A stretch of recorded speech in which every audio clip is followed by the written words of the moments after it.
Кеш жарық немесе қайырлы күн армысыз шағатай құмартқан ескі қазақ жазуын, ескі түркі жазуын меңгергісі келген, соны құрылысын, сипатын, жалпы қаңқасын және мазмұнын танығысы келген, тереңдеп үйренгісі келген оқырман, үйренуші қауым. Бүгін біз шағатайша нұсқаулық кітабының фонетика бөлімін ары қарай жалғастырамыз. Бұған дейінгі бөлімдерде біз грамматикаға бастап, грамматиканың басындағы әліппе және транскрипция, одан кейін фонетикаға өтіп, дауысты дыбыстар, қанша дауысты дыбыс бар, және ол дауысты дыбыстар қалай жіктеледі, неге қарап ажыратамыз, жуан, жіңішке, еріндік, езулік дауысты дыбыстар, бұл енді олардың сипаттары, және сол дауысты дыбыстардағы дыбыстық нелер дейді, құбылыстар, ерекшеліктер, соларға кіріскен болатынбыз.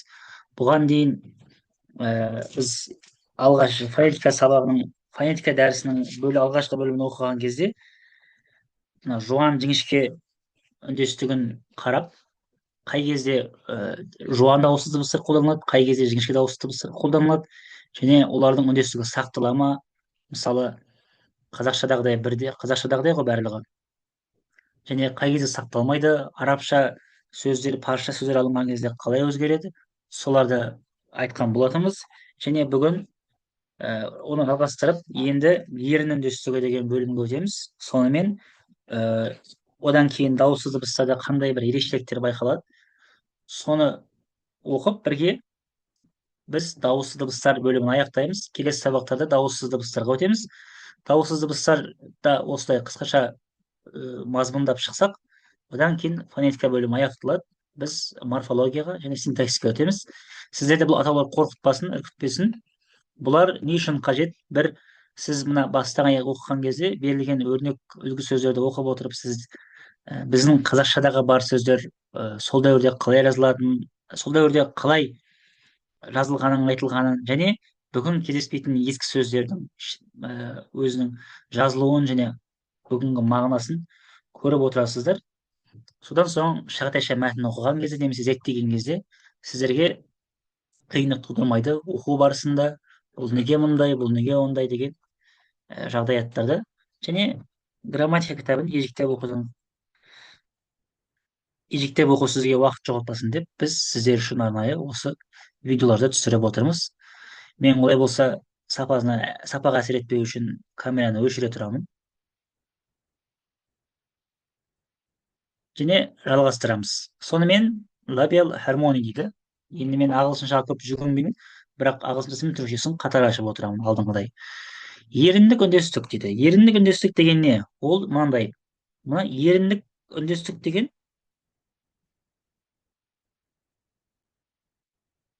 езулік, сосын еріндік деген үндестік бар. Яғни дүз, юварлақ дауысты дыбыстар қай кезде қалай қолданылады? Мысалы үшін қарасаңыз, о, ө, у, ү. Егер осы түбірде о, ө, у, ү болса, оған қосылатын жалғаулардың барлығы да дауыссыз дыбыстар сондай, соларға ұқсас бірдей дыбыс болу керек. Мысалы үшін о, ө, у, ү, олар ерінік дауысты дыбыс қой. Юварлақ, яғни дөңгеленіп шығатын дауысты дыбыс, иә? Бұны айтқан кезде біздің ерніміз дөңгеленіп қалады. Ендеше оған мына у, үден тек қана у ғана келеді. Мысалы, көзім деген кезде біз көзім дейміз, бірақ шағатайшада көзім дейді. Бұл юварлақлық ұйымы. Яғни, енді осы шағатайшада қалай екен, соған тоқталады автор. Айтады, шағатайшада бұл үндестік онша қатты дамып қалыптаспаған дейді. Сол үшін кейде сақталады, кейде сақталмайды дейді. Біз енді сіздерге дейді, осы қай кезде сақталады, қай кезде сақталмайды, соны көрсетіп береміз дейді. Сонымен бірінші осы еріндік езулік үндестікке сақталатын сол бар нәрселер, бар сөз үлгілер дейді. Яғни осы нәрселерде біз осы үндестіктің сақталғанын көреміз. Бірінші, диктік жалғаулары, иелік екілері. Сонымен иелік екілері, тәуелдік жалғаулары ол кезде сақталады дейді. Үм бол. Мысалы, бізде басым, көзім мұрыным, құлағым деген кезде барлығында ым болады ғой, ым болады ғой. Ал бұл жерде үм деген де бар. Башым деген кезде ы келеді, аға ы келеді. Жүз деген кезде, жүзім деген кезде, yüзге мына жерде ö тұрғаны үшін одан кейінгі жалғауда да ö болады. Yüzüm. Екінші жақта, үшіншіне көптік үшінші жақта да мысалы, бірінші жақта да басың, жүзің деген кезде башың, yüzün дейді. Башыңыз, башымыз, yüzümüz. Башыңыз, yüzіңіз, yani сіздің башыңыз, сіздің yüzіңіз дейді. Сонымен қатар бұйрық райда сақталған. Бұл үндестік аң, өң деген. Сосын өткен шақтың жалғауларында сақталған. Сол жақтан көреміз дейді. Бардым, келдім, көрдім дейді. Байқадыңыздар ма? Алдым деп тұр, және көрдім деп тұр. Бірақ біз бұны қазір көрдім дейміз. Бізде тек қана бірақ не бар. Бірақ бұл жерде ө еріндік дыбыс болғаннан кейін, одан кейін келетін жалғау да еріндік болып тұр. Көрдім дейді. Көрдің дейді. Алдың, алдыңыз, көрдіңіз дейді. Сосын ық, ік секілді жалғаулар. Етістіктен өтесін жасайтын жалғаулар. Сатым, яғни сатылым. Өлік, өлі. Біз қазір өлік дейміз бұған. Одан кейін ырықсыз етістік жалғаулары, етіс жалғаулары. Қылынмақ, қылыну деген сөз, жасалыну деген сияқты. Төгілу. Байқасаңыздар, төкілу, яғни төгілу деп берілген. Сосын тағы да ым жалғауы. Бұл да етістіктен затезм жасап отыр. Одан кейін ымтыл, үмтіл деген. Бізде қазір қышқылтым, ақшылтың деген секілді нәрселер бар ғой, сөздер бар ғой, сын. Мысалы, ағымтыл деп айтқан екен, оны ақымсы, яғни ақшаң, ақшылтым деген мағынаға келеді. Көгімтіл дейді, мысалы, мавимсе. Ымтыл, үмтіл деген жалғау бізде үшін жаңалық болады. Осыған қарап, бұның бір түске немесе бір сипатқа соған жақынырақ екенін көрсету үшін қолданылған сөз екен. Сосын ын жалғауы, мысалы, жауын, яғын дейді, яғмұр дейді, жаңбыр. Демек, жауын деген сөз сол кезде бар екен. Шағдайшада бар сөз. Түтін деген мысалы. Түту дегеннен шыққан. Я жауын деген жауы дегеннен шыққан. Одан кейін сығынмақ, яғни жасырыну, сыйыну деген бізде сөз бар, бірақ кішкене мағынасы басқаша ғой. Сығыну деген бұл жерде соның саясына барып паналау деген сөз. Көріну біздегідей көріну. Одан кейін үнш жалғаулары. Үнш. Бұл жерде де үндестік заңы сақталған екен. Мысалы, қылынш дейді. Қылынш деген қылынған, жасалынған бір іс, әрекет. Бізде қазір ол нәрсе жоқ, бізде қандай нәрселер бар? Мына жерде де көріп тұрғаныңыздай қорқыныш. Сосын севинш дейді. Түркшеде сақталған сүйініш, қызғаныш. Одан кейін інші, бірінші, екінші. Үшінші дегенде біз інші десек, ол кезде үшінші дейді екен, оныншы дейді екен. Сосын үп деген, алып дейді, көріп. Үк, үк дейді. Атығу деген сөз, атықмақ, яғни атығу деген сөз, атақты болу деген сөз екен. Бұл біздің қазақшадағы қай сөзде ұстады? Қай сөзді есімізге түсіреді? Атақты деген сөз есімізге түсіреді. Атақты деген содан шыққан екен, яғни. Йолықмақ, жолығу біздегі. Сонда бұрын йолықмақ болған екен. Іш, саншыш. Бұл соғыс, ұрыс, жекпе-жек деген мағынаға береді екен. Енді біздегі шаншысу деген сөз бар ғой, шаншу, найзамен шаншу, содан шыққан сөз екен. Яғни саншыш деген сол найзамен шаншудан шыққан сөз. Қазір ол жоқ бізде. Бірақ шаншу деген етістік. Сонда біз нені байқаймыз? Шағатайшада бар нәрсе кейде бізде жоқ. Кейде шағатайшада түбірі болып бізде кәдімгі сөз бар. Немесе бізде түбірі ғана сақталып, шағатайшада жаңадан жасалған сөз бар. Бұның өзі бұл тілдің кәдімгідей аумағының, ауқымының кең болғанын көрсетеді. Мысалы, біз үшін саншыш деген сөз мүлдем түсініксіз болғанмен, басқа бір түркі халқы үшін түсінікті болуы мүмкін. Сол секілді жалғауларды көрсеткен, бұлардың көпшілігі таныс. Мен тек қана бізге бүтендерден ғана тоқталып өтейін, уақыт жоғалтпау үшін. Лық біздегі лық, мысалы, ұят деген сөз, ұтаңғаш, яғни ұялшақ деген сөз екен. Ұялшақ деген. Бірақ ұятты деп берген, ұятты бала деген сияқты. Қайғылық дейді, қайғылы деген сөз. Яқшылық, жақсылық, әдемілік. Тіріклік, тірілік. Енді бұл үндестік сақталмаған жерлер бар. Ол қай жерде сақталмайды екен? Сақталмайды деген сөз о дыбысы кездессе де одан кейінгі дауыссыз дыбыс у болмайтын жерлер. Мысалы, мамандық аттары. Қойшы деген кезде о юварлық қой. Біздің жоғарыдағы заң бойынша қойшы болу керек еді, иә. Шыдан кейін у тұру керек еді. Бірақ бұл жерде сақталмаған дейді. Тек қана дүз, яғни езулік дыбыстар ғана бар. Қойшы, д, оқыды. Мысалы, оқу дегеннен оқыды емес, түркішедегідей оқыды емес, оқыды деп тұр. Көрді. Одан кейін мынаны өтеміз. Көмектес емес, шығыс тектігі төшіктің деп тұр. Мысалы, сіз сол сөзді көресіз, төшіктің дегенде, бұл төсектің деп тұр ма деп томпішпейсіз. Сіз түсінесіз, дін деген бұл жерде бөлек жазылып тұр. Демек, бұл көмектес тектік. Данден, тантен. Онда төшіктен деген сөз. Төшік деген не? Ол тесік деген сөз. Бұл тесік деген сөз неге төшік болған?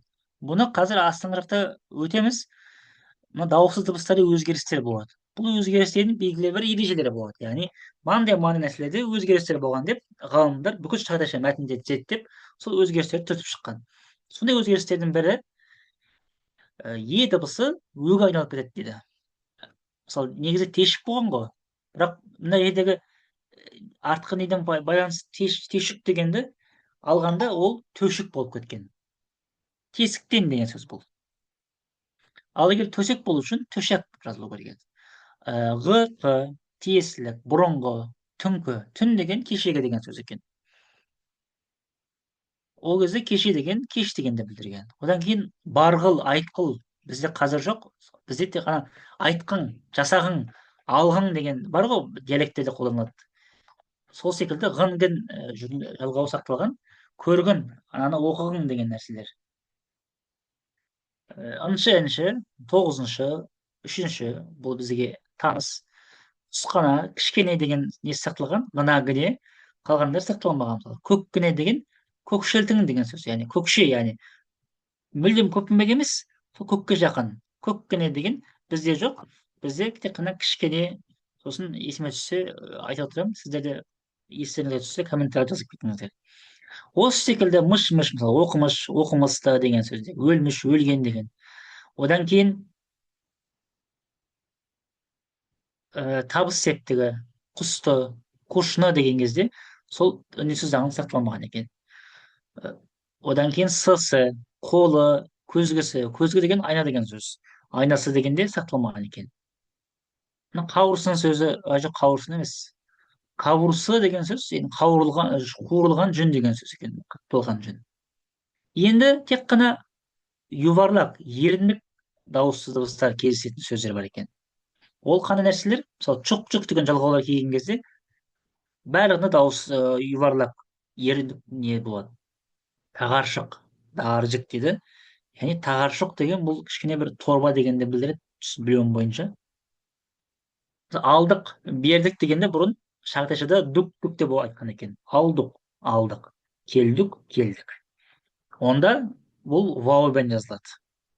Сосын алдыру, келдіру дегенде де осылай тек қана еріндікпен жазылған екен. Алғы бергу дейді. Алыс беріс сөзі сату деген мағынаға береді. Ол да еріндікпен. Мысалы, чатлағыш дейді. Желпігіш дейміз. Елпігіш деген сөз таныс бізге. Желпігіш дегенді білдіреді. Ол да кезінде осылай еріндік немен жазылған екен, айтылған екен. Сосын мысалы таң атқанша деп оқимыз, мысалы сразу автоматически. Бірақ бұрын шағдайшада таң атқанша деп, келгенше, яғни келгенше, келгенге дейін, келгенге шейін деп жазылған. Мысалы ғұн бұл есіктің статьясын жасап отыр. Шапқын дегенде, шапқын деген біздің қазақшадағы шабуыл деген сөз. Шапқын болды дейді ғой. Сол біз қазір мен жазсақ, бұрын мен жазып, мен оқыған екен. Тоймағыр дейді, мысалы, тоймайтын адам дейді, тоймас дейді. Тоймағыр деген бізге де жақын келді. Өйткені бұл жұрзақ жалғау әлі күнге қолданылады. Байбоғыр, құмын көбеймегір деген сияқты. Сосын жатқыру, жатқызу деген бұрын жатқыру. Жеткеру, бізде қазір бұның ізі бар ма, негізі болу керек, мен есіме түспей отыр. Мысалы, тіргізу, тірілткізу екен. ол бұрын осылай еріндік дауысты дыбыспен жазылған екен. Тағы да мына қарамтұл дегенде, яғни қара қара қошқыл деген сөз, бұл да осы ымтыл деген жұрнақта көрсетеді. Сосын дауыс сұрау белгісі му мөде тапты му. Шарташыда сұрау белгісі біздегідей бөлек жазылмаған. Ол кезде емленің бір белгілі бір сыңдасы жоқ. Тапты ма деген сөз. Болды ма деп тұр. Келгей ме? Келе ма дейді. Ұк үк ашық кесік. Сосын таттыру, татырмак, етірмек. Бұл да айырылып қалу деген мағынаға келеді. Енді кейде дейді, мына жерде дейді, бірде бар, бірде жоқ. Бірде сақталады, бірде сақталмайды деп оларға тағы өрнектер берген. Сонымен біз үндестік заңын аяқтадық. Енді уақытымыз қанша болды? Біздің уақытымыз бар ма әлі? Уақытқа да қарап отырайық. Мәке, бар Бар ма бар. уақыт? Аха, бір Болды. 20 минут 15 минут бар ау. Енді бағанағы дауыссыз дыбыстардағы өзгерістер керек. Өзгеріс деген не? Сіздер байқасаңыздар, бізде көп сөз бұрын мүлдем басқаша айтылған. Сонда бізде ой тууы мүмкін. Сонда немене, біздің тіліміз өзгеріп кеткен ба? Немесе тағы бір ой тууы мүмкін. Бұл тіл бізге мүлдем ұқсамайды. Немене бір өзбек тілі сияқты ма? Қандай деп таң қалуыңыз мүмкін. Бірақ сіз ондай күмәнға туссаңыз, дереу есіңізге түсіріңіз, тіл ұдайы өзгеріп отырады. Тілде өзгермейтін ештеңе жоқ. Тіл бәрін әр заман өзгеріп отырған. Енді сол өзгерістер қандай бір жүйемен болған? Белгілі бір жүйесі бар ғой өзгерістің. Соған тоқталайық. Бұл кең ауқымды мәселе. Бұл жерде шағдашадағы ең негізгі дауыссыз дыбыстарында қандай өзгерістер болған, соны айтып өтеді. Алғашқы буында енің нүктелі еге айналуы. Қараңыздар. Е неге еге айналғаны неменеге өзгеріс дегеніміз бар. Енді бұны оқимыз бірге. Қараханлыда, Қарахан түркшесінде дейді. Қарахан жазба тілінде, ол 11-ші 12-ші ғасырлардағы. Алғашқы буындағы е дыбысы дейді. Бұл біздің қазақшадағы е емес. Келдім, есік, тесік, еркек, елу деген е емес. Бұл кішкене әге жақын. Ашық е. Мысалы, біздегі қазір бар ғой. Әрлеу, әлем деген сияқты. Мына 14-ші ғасырдан ортасына дейін хорезм түркшесінде де осы е сақталған дейді. Мен деп жазған дейді. Бірақ кейіннен дейді, мынау арабшадағы и әріпімен таңбаланған неқшул ферадис секілді харекесі бар мәтіндерде болса, мына жерде көрсетілмеген қазір. Бұны сіздер бұл сол кездегі баспаның кемшілігінен болған ғой деп ойлаймын. Мына жақта ағылшыншасын да ашып қояйын сізге. Мына байқасаңыздар, мына жерде үстінде бір сызық тұр. Байқадыңыздар ма? Бұл хареке, яғни арабша жақсы білетіндер біледі. Мен есімде сақталмаған олардың барлығы қалай аталатыны. Шедде деген сияқты. Енді дейді осы бұл жалпы неге хорезм түркшесінде одан кейін эге үмен жазылған. Біз бұны қазір нақты қандай екенін айта алмаймыз дейді. Өйткені бұрынғы мәтінді оқыған кезде, егер ол арабша мәтін болса, тем более, оның қалай оқылғанын, қалай жазылғанын сен нақты тап басып айта алмайсың. Бұл таңбаның қалай нені меңзегісі келетінін біз білмейміз дейді. Сірә дейді, байқауымша дейді, мүмкін болжауымша дейді. Е мен әнің ортасындағы жартылай ашық бір емес, ні бәлкім сол таңба арқылы көрсеткен шығар дейді. Яғни мысалы қарахан түркшесінде мына элиф пен ра арқылы берілсе р деп. Ешік дегенде байқасаңыз элиф, одан кейін шин харфы тұр. Әр тамасы тұр. Көрініп тұр ма? Мына жерде де байқасаңыздар. Иә, көрініп тұр екен. Бұл онда ешік деген сөз. Бұл жерде сіз бұны әшік деп емес, мұны ар деп емес, мұны ашық деп емес. Мына жерде кеф тұрғаннан кейін сіз бұны үндестік заңына сүйеніп жіңішке оқисыз, дұрыс па? Біз алдыңғы сабақта айтқан болатынбыз. Әріптер өте маңызды деп араб жазуында. Енді бұны ешік деп оқисыз. Есік деген сөз біздегі. Мысалы кесмек деген сөз, кесу деген сөз. Кадан кейін сразу син тұр. Сосын мим тұр, одан кейін алиф тұр, сосын ке тұр. Бұл жерде де кесмек деп тұр. Бұны кесмек деп оқимыз. Мына жерде де келмек деп оқимыз. Кадан кейін сразу бірден л тұр, ләм тұр. Және мен дегендегі мен мим мен нунның 2-нен ғана тұрады. Ал осы секілді сөздер шағатайшада Мин деп жазылыпты, байқадыңыз ба? Мин. Сосын кыдан кейін и тұр. Килмәк, кисмәк, ишік дейді. Ир дейді. Бұл алғашқы буынды қалай оқисыз? Я дейді, қазіргі қазан түрікшесі, яғни татарша, біз білетін татаршаның мынау телафуз деген сөйленісі, сөйлеуі, бұл қандай еді қазақшасы? Сөз саптамына қарап біз бұны и деп оқысақ болады. Ир, ишек, кис, килдім дейді. Мысалы, татарлар килдім, кистім, мен дейді. Менің атым бекзат деген сияқты. Біз татарлар сияқты оқимыз дейді бұны, өйткені и тұрғаннан кейін. Немесе қазіргі Орта Азиядағы түрік тілдерінде айтылатындай деп оқимыз. Мысалы, деп. Деп байқасаңыздар, жартылай ашық, жартылай жабық. Жабық деген сразу. Ма сондай. Мен енді лингвист емеспін, сол үшін нақты несін бере алмаймын сіздерге. Кешірім өтінемін осы үшін. Мысалы, ер, ешік, кес, кел, мен. Мұны түріктер байқасаңыздар эшик, кес, кел, мен деп оқиды. Мен. Өйткені түріктер солай оқиды. Біз болсақ бұны мен деп оқимыз. Менің атым деп кішкене жұмсартып оқимыз, иә. Бұл таңба соны білдіреді дейді. Яғни осылай да оқысаңыз болады дейді. Ендеше біз осыларды бір-бірінен ажырату үшін мынау үстінде сызықшасы нүктесі бар, сәл сызықша бар. Сол ені қолдандық дейді. Енді бұл түрікшесіндегі транскрипция, бірақ ағылшынша транскрипциясына қарасаңыз, бұл сөздерді мына екі нүктесі бар амен берген. Дегенде. Мысалы, келмек, келмек, кесмек дегенде. Ал кәдімгі жартылай ашық не үшін оны деп қолданған. Кесу, келу, мен. Бұл транскрипция өте қызық нәрсе. Сол үшін бір мәтіннің транскрипциясын жасаған кезде сіз кімге сүйеніп жасадыңыз? Кімнің жасаған жүйесіне сүйеніп жасадыңыз? Өйткені сіз бүгінгі и тұр, онда мен деп оқимын, онда кил деп оқимын жасай алмайсыз оны. Сіз олай жазылған күннің өзінде оның оқылуы басқаша болуы мүмкін. Бір жерде мен деп, бір жерде мен деп, бір жерде мән деп кете алмайсыз. Сіз белгілі бір жүйені ұстануыңыз керек болады. Ол жүйені ұстану үшін сіз шағатайшада қайсы сөздер қалай жазылғанын білуіңіз керек. Бұл да бір өз алдына бөлек әңгіме. Сонымен енді осы иенің осыған өзгертуіне тоқталғаннан кейін нақты бір екі өзгеріске тоқталады. Ол түбірдегі дауысты дыбыстың, яғни көк вокал деген бастапқы еріндік неге айналуы, яғни біраз дөңгеленуі. Бұл қалай болады? Алғашқы буынның еріндік дауысты дыбысы, яғни тіке у, а, деген сияқты. Екінші буындағы еріндік дауысты дыбыстың әсерімен дөңгеленіп кетеді дейді. Сол үшін ол герлейже бензешме, яғни арттан келетін ұқсау.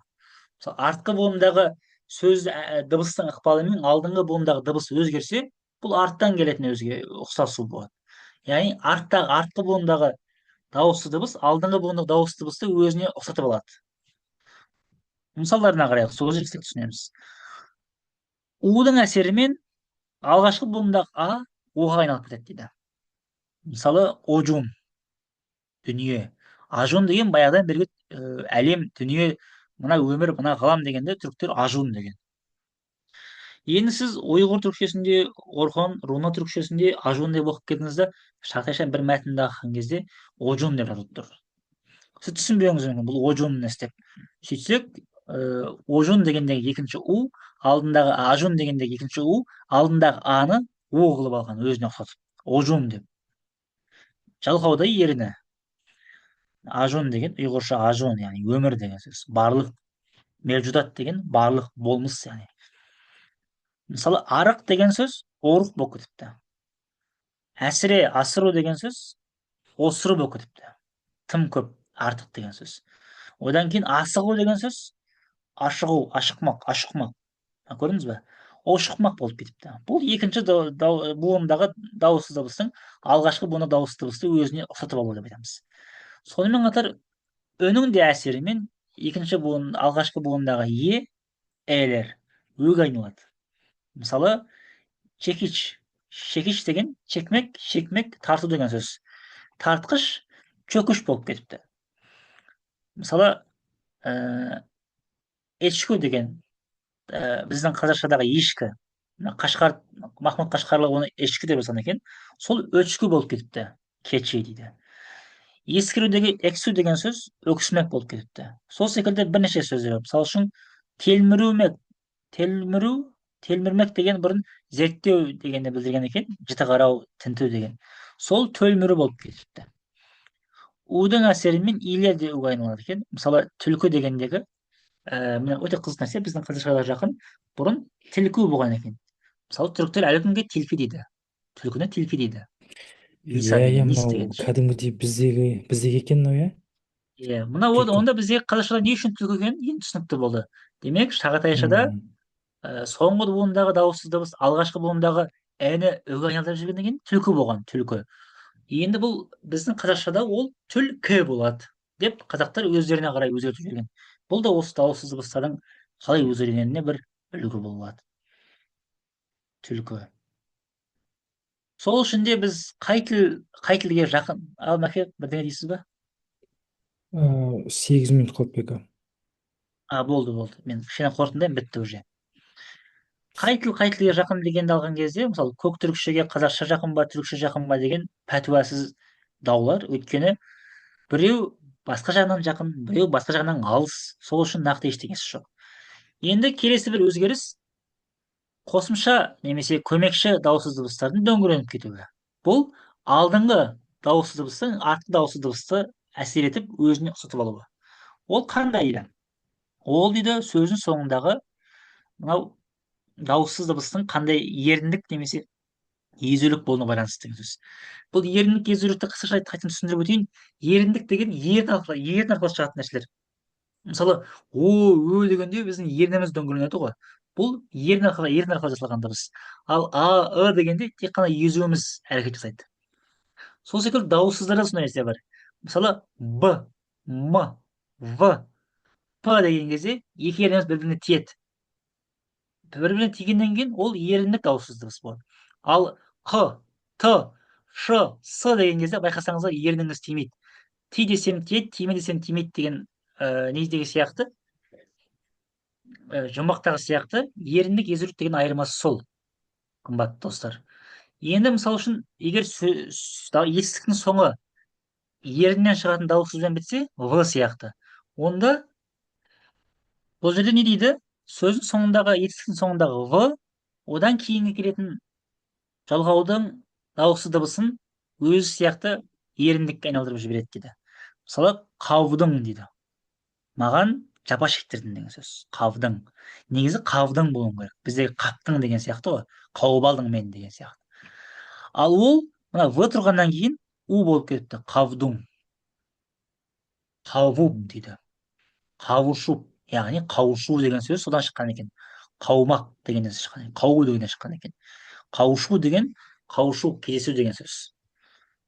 Біз оны қауышу дейміз. Содан кейін севдім, сүйдім дегендегі ол да сүйдім болып кетіпті. Севдім, севіп, үйің деудің орнына евің деудің орнына өвің. Сосын бірақ дейді м және п-дан кейін бұны нәрселер жоқ дейді. Мысалы, авуш не дейді? Тамып дейді. Тамып емес, тамып болып кеткен. Бұл кезде ешқандай бір дөңгелену, еріндік дыбыс қайнауы жоқ.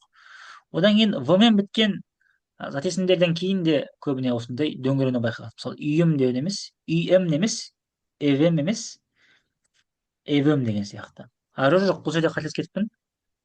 Ал в-мен бітетін зат есімдерде бұндай дөңгелену болмайды дейді. Мына жерде етістіктерде болады дедік қой. Шапмак, шабу, тапмак, табу деген сияқты.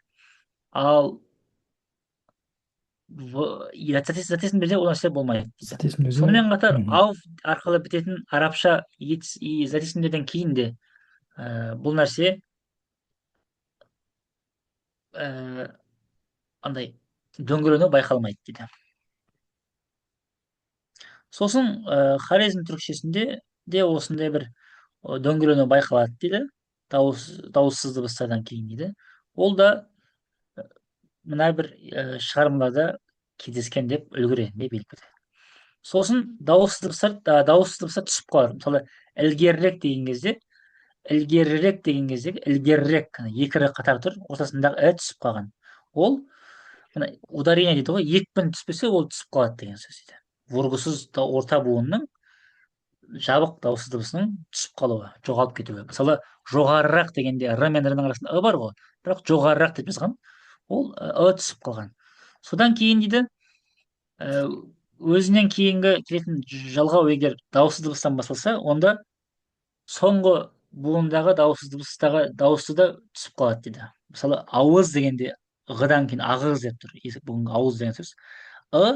Аузы деген кезде түсіп қалады, аузы. Бұл біздің қазақшада да бар. Мысалы, бағыр, жүрек, кеуде деген сөз екен бұрын. Бауыр біздегі. Бауыры деген кезде түсіп қалған. Сол секілді бойныма, мойныңа, бойын, мойын, бойныма, мойныңа, мойныма, бұрын, мұрын, бұрына, бұрын, бұрын, бұрына, яғни бұрынғыға, бұрнағы деген сөз біздегі қазақша содан шығады. Бұрнағы, яғни бұрна деген бұрын деген сөз ғой. Сол бұрнағы деген сөз осыдан шығады екен. Үгін, иын, иін деген сөз. Иін деген бірақ сәл басқаша мағына береді бүгін қазақшада. Иық деген сөз игніге, яғни иықтарына деген сөз. Тағы бірнеше өрнектері, үлгілері бар. Бұларды жеке-жеке тоқталсақ, уақыт кетіп қалады. Біз тек қана бізге таныс емес тоқталып өтейік. Мысалы, жоқ бұл жердегі барлығы бізге таныс екен. Мысалы, сіңіл деген сөз көрдіңіз бе? Шағатайшада бар екен. Кішкентай қыз қарындасқа, кішкентай қыз бауырға сіңіл дейді екен. Бірақ сіңілі деген кезде оның қыз қарындасы бауыры деген кезде сіңілі болады екен. Біз бүгін тек қана қыздар ғана сіңілі дейді ғой, өздерінің нелеріне, өзінен кейінгі қыз бауырына. Бірақ бұрын еркектер де өздерінің қарындастарына сіңіл дейтін болған, сіңілі. Мысалы, менің 2 сіңілім бар деген сияқты. Сосын кейбір дауыссыз дыбыстар жоқ болып кетеді дейді. Яғни алып тастайды дейді. Ол да сол 2 дауыссыз дыбыс қатар келсе алып тастайды. Мысалы үшін ки дегенде ки ей деудің орнына кей деп жібереді. Бұл парша бір не үшін өйткен дегенді білдіреді. Сосын не дегендегі мысалы үшін ең жақыны бізге не істеп жатсың деген кезде не істеп жатсың ғой. Соны біз қазір не істеп жатсың дейміз ғой. Ол кезінде шағатайшада да болған екен. Мысалы, не ейледің емес, не ейледік. Не істер, яғни не етер емес, нетер. Сосын бізге жақын мысалы үшін несі бар дейміз ғой біз. Соны негізі не ісі бар деу керек қой. Бірақ шағатайшада ол неші бар деп кеткен екен. Яғни ортасындағы е түсіп қалған. Несі бар деген сөз. Не ісі бар. Біздің қазақшада несі бар деп сақталып қалған. Нешке керек, яғни не іске керек. Сосын ве, уа, яғни жаңа деген сөзде е түсіп қалған дейді. Ве, ей деудің орнына вей деп кетеді. Сосын мысалы, жасай алу, істей алу деген сияқтағы алу көмекші етістігі де қосылған кезде түсіп қалып, мысалы, бола алатын еді дейміз ғой. Бола алатын еді, бола алур еді деп, бола алур еді де болу керек негізі, бірақ оны бола алур еді дейді. Мысалы, ол тұра алмай дейді. Отыра алмай деген сөз. Оны ол тұра алмай деп жазу керек еді, бірақ оны қысқартып жіберген. Бұл уже кәдімгі ауызекі тілде де бұның қысқарып кеткенін көрсеткіші. Мысалы үшін біз айтамыз ғой қазір, жасай алмай жатырмын, бара алмай қалдым дейміз ғой, келе алмай қалдым дейміз ғой. Содағы түсіп қалу осы ережеден шыққан нәрсе. Демек бұл шағатайшада басталған нәрсе екен. Бұл өзгеріс. Сол үшін біздің қазіргі оңтүстіктің қазақтарын өзбектен кеттіңдер деп кінәлаудың қажеті жоқ деп кішкене өзімнің аймағыма бір жаттасып қояйын мен. Мәке, сендерде бар осындай, иә? Қысқарып кету. Иә. Келатыр бар. Анау Аяз би ме оқып едік қой, сол жақта келатыр деп. Иә. Енді мысалы үшін тағы бір үлгі дейді, келді бұхар үстіге дейді. Яғни Бұхара doğru келді дейді. Бұхараға қарай келді дейді. Бұл жерде де бұхар дегеннен кейін а түсіп қалған. Иә, осымен бүгінгі біздің дауыссыз дыбыстар бөлімі аяқталды. Ақыры аяқтай алдық. Тым қатты детальдарға көмек кеттік, түсініп отырмын. Бірақ бұл мәтінді оқыған кезде сіз бір оқып шыққан кезде осының барлығын оқып шығасыз. Бұл қазір сіздің есіңізде қалмайды.